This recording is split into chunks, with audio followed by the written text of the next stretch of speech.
Hello, my name is Russell Myers. Welcome to Issues Unite. All right, so as of today, the euro has dipped below the value of the dollar. And so what's being stated now is that the euro is at a 20-year low. It's at the lowest point it's been since 2002.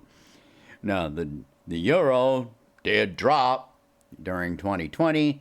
It dropped in 2008. But they've gone all the way back to where it was at during the internet bubble. Some people are thinking that this is somehow a good thing. And let me assure you, it is absolutely not. So in Germany, they're telling people to take,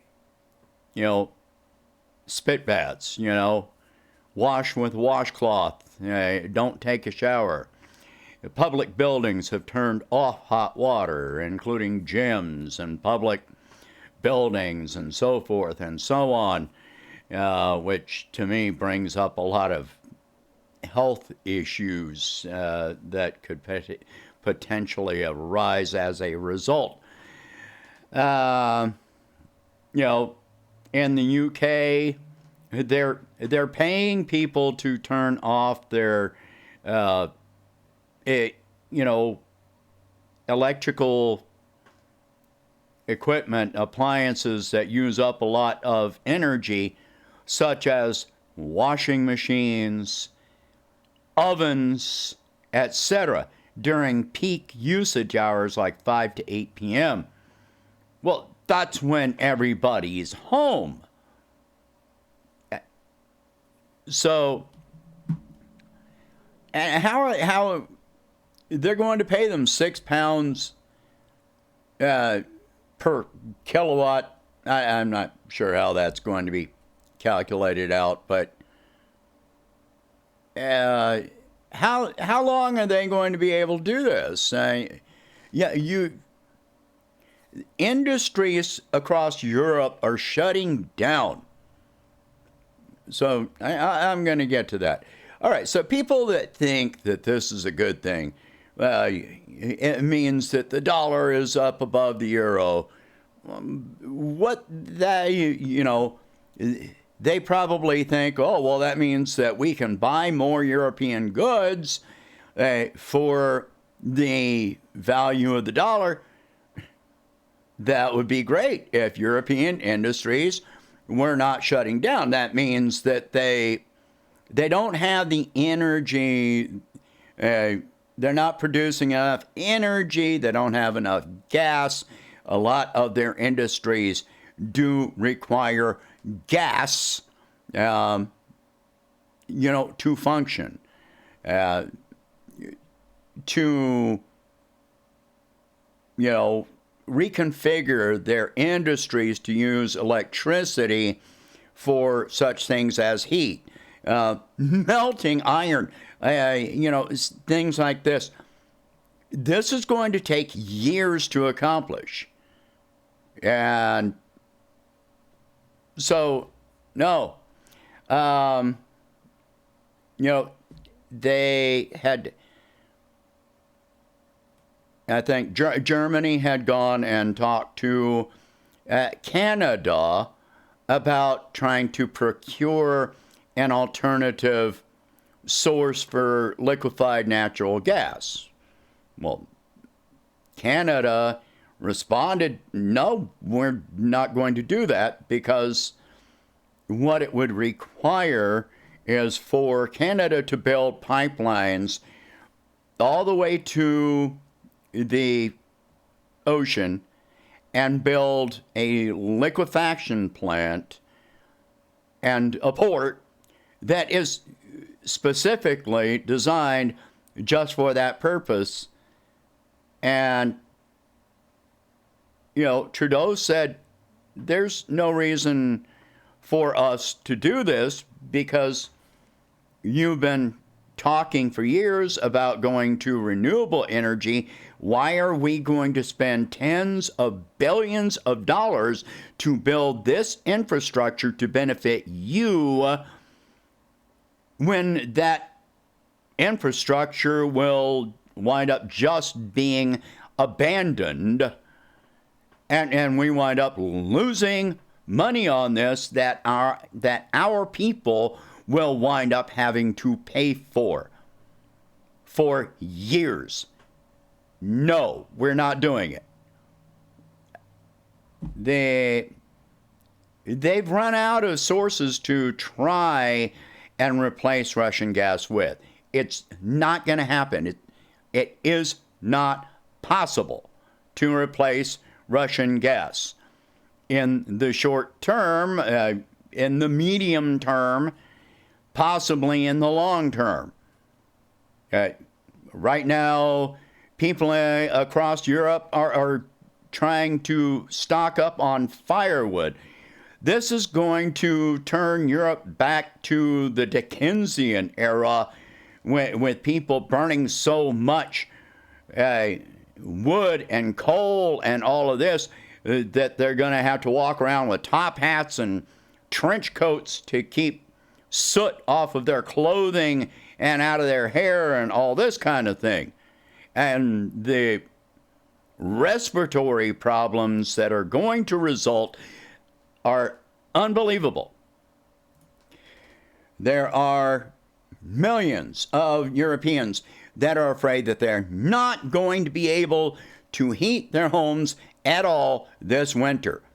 People are going to die. But now let's not engage in peace talks. No, we can't do that, can we? No. So, you want to talk about the Paris Climate Accord? Because that no longer exists, period. It's gone. Do you remember the videos coming out of China a few years ago with people walking around with masks on because of air pollution and all of that stuff? And we thought how horrible that was. The first thing to say that I got to say about that is, do you realize how quickly China turned that around? Because those images, those videos were coming out in 2016, 2017, and it's no longer a thing there. That's how quickly they turned it around. But Europe is going the opposite direction. And so, anyway, this is horrible. Anyway, so economically, people still think that this is some good thing because the value of the dollar is going up. Okay, like I said, even if the value of the dollar is going up, if other countries aren't producing anything, that means it doesn't matter what the value of the dollar is according to, in comparison to other countries. What that means, we basically don't manufacture anything. And now the industries and several other countries are shutting down. So that means we aren't going to be able to purchase those things. If they're not producing it, we can't buy it. The value of the dollar goes up, and all of these people in these other countries from these industries are being laid off by the tens of thousands.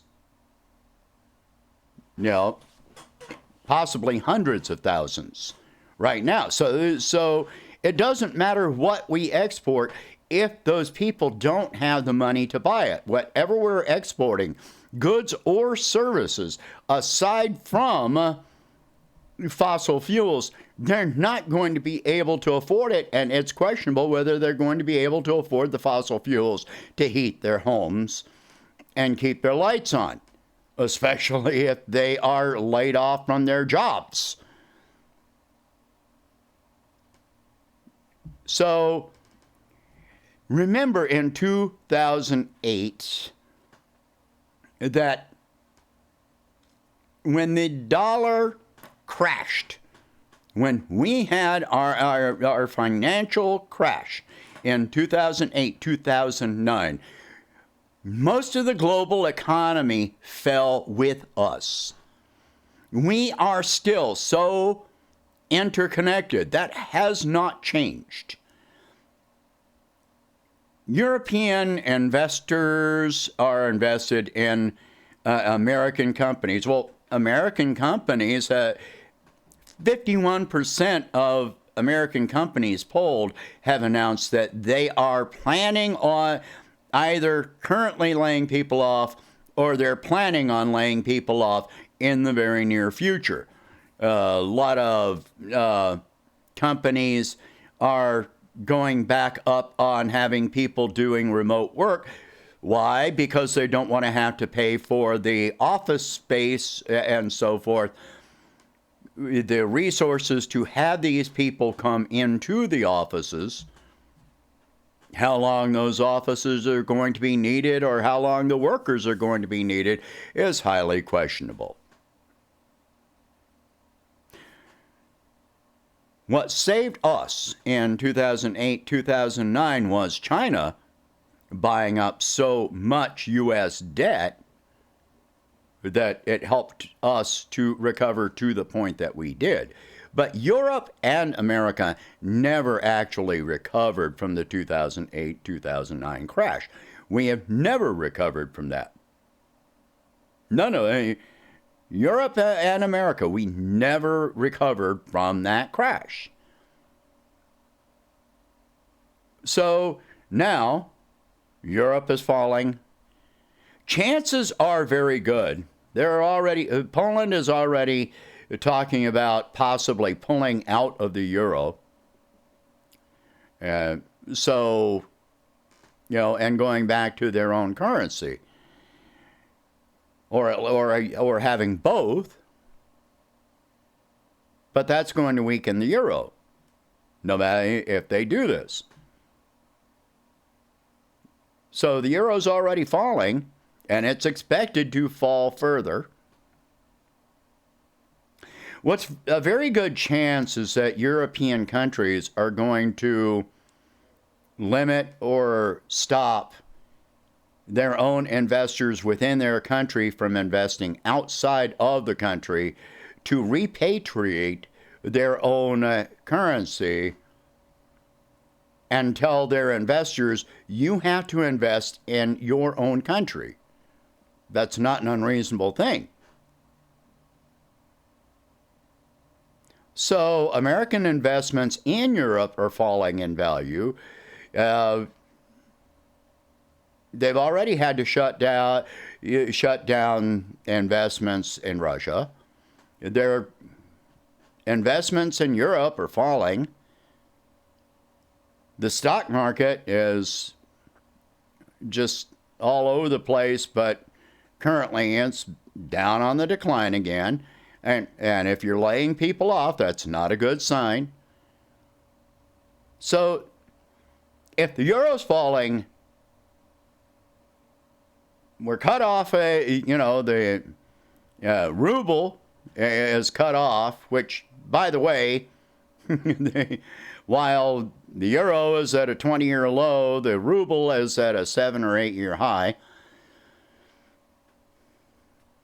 We've got all these problems with China and India and problems rising with South Africa. And so with the euro dropping, the dollar is next. You cannot question this. We are already experiencing, in spite of what the government wants to tell you, you look at your grocery bill and your real inflation between housing and food and transportation and energy, your real inflation rate right now is sitting at about 20%, especially on food. So the dollar in real terms, in purchasing power, has already fallen. And it's going to get worse, like it or not. even if we've got rain that's falling in western states at this point, which is really flash flooding, it's too late in the year to save crops. It's too late to plant. That's not going to help in this respect. Every year around this time is when the monsoon season comes to western states. And it doesn't come as rain, which actually helps grow things. They call it monsoon season. It is flash flooding, and that's it. I lived in New Mexico for years. The monsoon season lasts for 5 or 6 weeks, and then it's over. It's gone. So that's not going to help your crops. It's not going to increase the food supply at all. Period. It's not. Anyway, the dollar is next. When are we going to engage in peace talks? Because that's really the only thing that's going to help anyone. We are in an interconnected world. And you have to accept that. One country relies on another and it relies on another. We are all interconnected. The anti-globalists are idiots. We have been an interconnected world for centuries. This is not something new. That's why there were the giant ships, all the sailing vessels, centuries ago, because we are in an interconnected world. Share this video. Talk about these subjects. If you can, please donate whatever you can to help expand this channel and my presidential campaign. And I will catch you in the next one. Thank you for watching.